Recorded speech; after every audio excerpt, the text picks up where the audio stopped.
Hello, good morning. ഇന്ന് കുറച്ച് റെസ്പോൺസിനെ പറ്റി, അതായത് നമ്മൾ ഓരോ കാര്യങ്ങളോടും എങ്ങനെയായിരിക്കണം നമ്മളുടെ പ്രതികരണം എന്നുള്ളതിനെ പറ്റി സംസാരിക്കാമെന്ന് വിചാരിച്ചു. ഇപ്പോൾ ഓരോരുത്തരുടെ ജീവിത സാഹചര്യങ്ങളും അല്ലെങ്കിൽ നമ്മൾക്ക് വരുന്ന പ്രഷറും അനുസരിച്ച് ചില ആൾക്കാരുടെ റെസ്പോൺസ് വളരെ ഫാസ്റ്റ് ആയിരിക്കും. ചില ആൾക്കാർ നമ്മൾക്ക് ഇഷ്ടമില്ലാത്ത കാര്യങ്ങൾ കണ്ടാൽ ചിലർ സഡനായിട്ട് റെസ്പോണ്ട് ചെയ്യും. ചിലർ അത് ഉള്ളിൽ വെച്ചിട്ട് കുറച്ചുകൂടി കാര്യങ്ങൾ വിലയിരുത്തി ചിന്തിച്ചിട്ടായിരിക്കും റെസ്പോൺസ് ചെയ്യുന്നത്. ആക്ച്വലി അതുപോലെ തന്നെ പ്രശ്നങ്ങൾ വരുമ്പോൾ, നമ്മുടെ ജീവിതത്തിലെ പ്രശ്നങ്ങൾ വരുമ്പോൾ ചിലർ അത് ഡീൽ ചെയ്യാൻ ഭയങ്കര ബുദ്ധിമുട്ടായിരിക്കും, ഭയങ്കരമായിട്ട് മെൻ്റലി സ്ട്രഗിൾ ചെയ്യും. അതല്ല, ചിലർ മറ്റുള്ളവരെ ഹെൽപ്പോട് കൂടിയോ അല്ലെങ്കിൽ ഫ്രണ്ട്സിനോടൊക്കെ ഷെയർ ചെയ്തോ അതിൻ്റെ ഒരു സൊല്യൂഷൻ കണ്ടെത്താൻ ശ്രമിക്കും. ആക്ച്വലി നമ്മൾ ഹ്യൂമൺ എന്ന് പറയുന്നത് എങ്ങനെയാണ് ബയോളജിക്കലി പോകുന്നതെന്ന് വെച്ചാൽ നമ്മൾ സർവൈവ് ചെയ്യുക എന്നുള്ളതാണ്. അപ്പം മെൻ്റലി സർവൈവ് ചെയ്യുക, ഫിസിക്കലി സർവൈവ് ചെയ്യുക, നമ്മുടെ ബോഡിയും മൈൻഡും ഒക്കെ എപ്പോഴും ഇതിന് ശ്രമിച്ചുകൊണ്ടേയിരിക്കുകയാണ്. പക്ഷേ ഇതെങ്ങനെ സർവൈവ് ചെയ്യണം എല്ലാവർക്കും ഒരു ഡൗട്ടാണ്. അയ്യോ, ഈ പ്രശ്നം വന്നു കഴിയുമ്പോൾ ഞാൻ എങ്ങനെ ഡീൽ ചെയ്യും? ആ ഒരു സഫറിങ്സിലൂടെ പാസ് ചെയ്യുമ്പോൾ എല്ലാവർക്കും ഭയങ്കര ടെൻഷനാണ്. ഇതെനിക്ക് പറ്റുന്നില്ലല്ലോ, ഇതെനിക്ക് ഈ ഒരു ഫീലിങ്സ് എനിക്ക് കൺട്രോൾ ചെയ്യാൻ പറ്റുന്നില്ലല്ലോ. അതിന് ആദ്യം നമ്മൾ ആ പ്രശ്നം അക്സെപ്റ്റ് ചെയ്യുക എന്നുള്ളതാണ് കേട്ടോ ആദ്യത്തെ കാര്യം.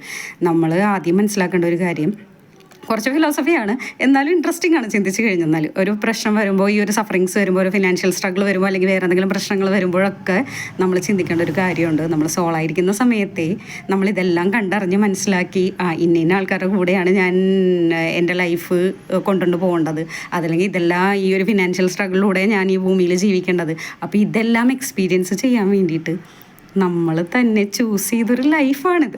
അപ്പോൾ ആദ്യം മനസ്സിലാക്കാം, നമ്മളൊരു യാത്രയിലാണ്. ഇപ്പം നമ്മളൊരു സോളോ ട്രിപ്പ് പോകുമ്പോൾ എന്തെല്ലാം സ്ട്രഗിൾസ് ഒറ്റയ്ക്ക് ഫേസ് ചെയ്യേണ്ടി വരും. അപ്പോൾ അതുപോലെ തന്നെയാണ് നമ്മളുടെ ഈ ഒരു ലൈഫ് മുന്നോട്ട് പോകുന്നത്. അപ്പോൾ കാര്യങ്ങൾ അങ്ങനെ മനസ്സിലാക്കാൻ ശ്രമിക്കുക. കുറച്ചുകൂടി നമ്മൾക്ക് ചിലതിനൊന്നിനും സഡൻ റെസ്പോൺസിൻ്റെ ആവശ്യമേ ഇല്ല. ചില കാര്യങ്ങളൊക്കെ നമ്മൾക്ക് അങ്ങനെ സിറ്റ് ബാക്ക് ചെയ്ത് കുറച്ച് ആലോചിച്ച് ഒക്കെ മാത്രം മുന്നോട്ട് പോയാൽ മതി. ഇപ്പോൾ നമ്മളുടെ ബ്രെയിൻ, ഈ സബ് കോൺഷ്യസ് മൈൻഡ് എന്ന് പറയുന്നത് എല്ലാത്തിനും പ്രശ്നങ്ങൾ എപ്പോഴും കണ്ടുകൊണ്ടിരിക്കും കേട്ടോ. നമുക്ക് കോൺഷ്യസ്നെസ്സിലേക്ക് നമ്മളത് വരുന്നില്ല എന്ന് മാത്രമേ ഉള്ളൂ. പക്ഷേ അതിനും നമ്മൾ ശ്രമിച്ചുകൊണ്ടേയിരിക്കണം. എപ്പോഴും പോസിറ്റീവായിട്ടിരിക്കണം. എന്തൊരു പ്രോബ്ലം വന്നാലും ഓക്കെ, ഇതെനിക്ക് ഡീൽ ചെയ്യാൻ പറ്റും, ഞാനിത് ഡീൽ ചെയ്യണം, ഇതെൻ്റെ റെസ്പോൺസിബിലിറ്റിയാണ് എന്ന് ചിന്തിച്ചുകൊണ്ട് തന്നെ മുന്നോട്ട് പോകാൻ ശ്രമിക്കണം. എന്തായാലും ഒരു പ്രശ്നങ്ങളും ഇങ്ങനെ ദീർഘനാൾ പോയില്ല. എല്ലാം ഇങ്ങനെ റോളർ കോസ്റ്റർ പോലെ ഇങ്ങനെ വന്നു പോയി ഓരോരോ പ്രശ്നങ്ങൾ ബ്രേക്ക് ചെയ്ത് ലൈഫൊക്കെ ഒരു ഗെയിമാണെന്നേ, അതിങ്ങനെ പോയിക്കൊണ്ടേയിരിക്കും. അപ്പോൾ അതെല്ലാം മനസ്സിലാക്കി ഓരോ പ്രശ്നങ്ങളും, ഇപ്പോൾ ഫിനാൻഷ്യൽ പ്രോബ്ലംസ് ആണെങ്കിലും നമ്മൾ സൊല്യൂഷൻ കാണാതെ നമുക്ക് മുന്നോട്ട് പോകാൻ പറ്റത്തില്ല.